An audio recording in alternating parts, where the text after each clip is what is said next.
Hello and welcome back to my channel.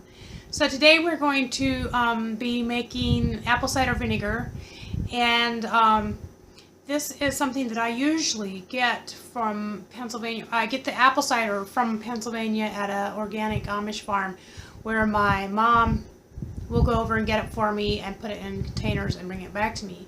But today I kind of thought I would show you the process of how I make apple cider vinegar at home with the mother. I'm planning to have a giveaway on my channel, my first time ever, and so stay tuned to the end if you want to hear about that.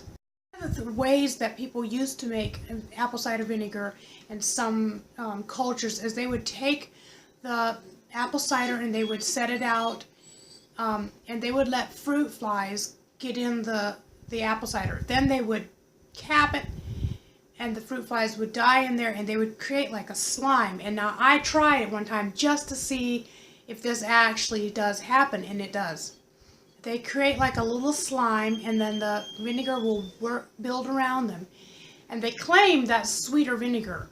I didn't try it because I don't know, I'm just grossed out by the fruit fly thing.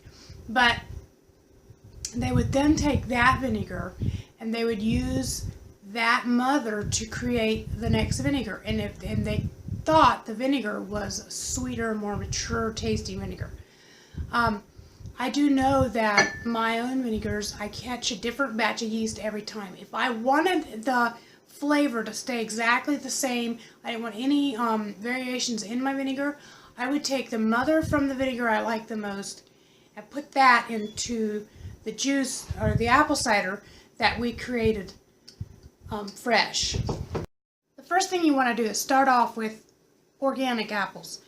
The regular apples, they have wax, which organic ones probably do too, but they have they're sprayed, they're heavy with pesticides, and I've found that the organic apples create a faster mother and they molds less. Once in a great while I'll have a container that will mold with like blue or pink mold. That vinegar I use in my garden. I do use it. I just use it in my garden rather than eating it. I feel like when I put it back into the garden, the soil microbes will overtake and destroy any bad pathogens in there, and it'll convert into good fertilizer for the garden. Vinegar is actually very, very good fertilizer. Just don't want to use a lot of it. It's a great weed killer, so if you have a batch that molded or got fruit flies or something in it, there you go. There's your batch for garden use. Okay, so the first thing you want to do when you're making apple cider is to make apple cider. I use a juicer to juice my apples, and that makes a beautiful apple cider. So you can choose to do either traditional apple cider making, of course, or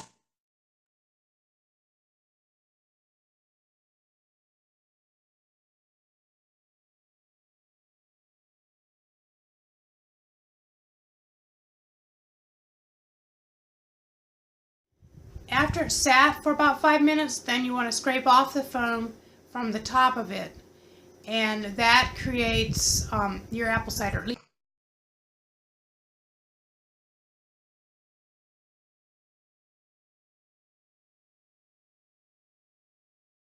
That's on top you can either eat or you can give it to your chickens. If you have chickens, you can put it in your garden. If you have worms, they love it.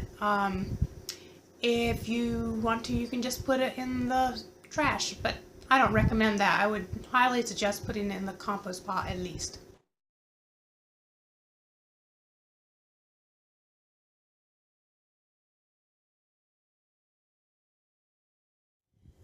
After you scoop off the mash from the top of the juice, then you want to pour it into a glass container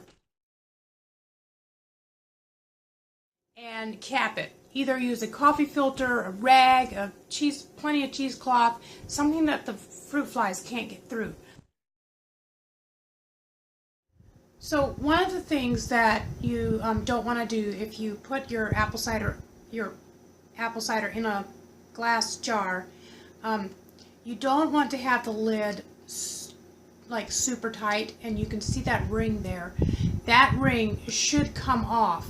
You should take it off and leave the glass just sitting on the glass and put it at a cool, it doesn't have to be super cool, but like a dark, not hot. So don't put it next to like a light or your oven or whatever. And then just leave that to ferment and create its own alcohol, which will eventually change. If you would drink it in a week or so, you would actually have hard cider. But just let it continue its process in eating the sugar, and then as it eats the sugar, it'll change into vinegar. I'm kind of a sucker for flip-top jars, as you can see behind me here. I get these at Aldi's. They come with pop in them, and we use the pop, and then I keep the bottles, and once the vinegar is no longer fermenting, I put it in, I strain it into here. If you would put the vinegar that's alive into here and close it, they could explode. And so you don't want to do that. But if it's already done working and it's not going to be burping anymore, it's perfectly safe to put it in these bottles, and it'll keep them from getting like flies and stuff, and it keeps it stable. Okay, so I think that's all for the video today. I am wanting to do a giveaway on my channel, and since my talk today, or my video today, was about vinegar, I decided to gift 1 jar of Bragg's apple cider vinegar with the mother to one of my YouTube viewers.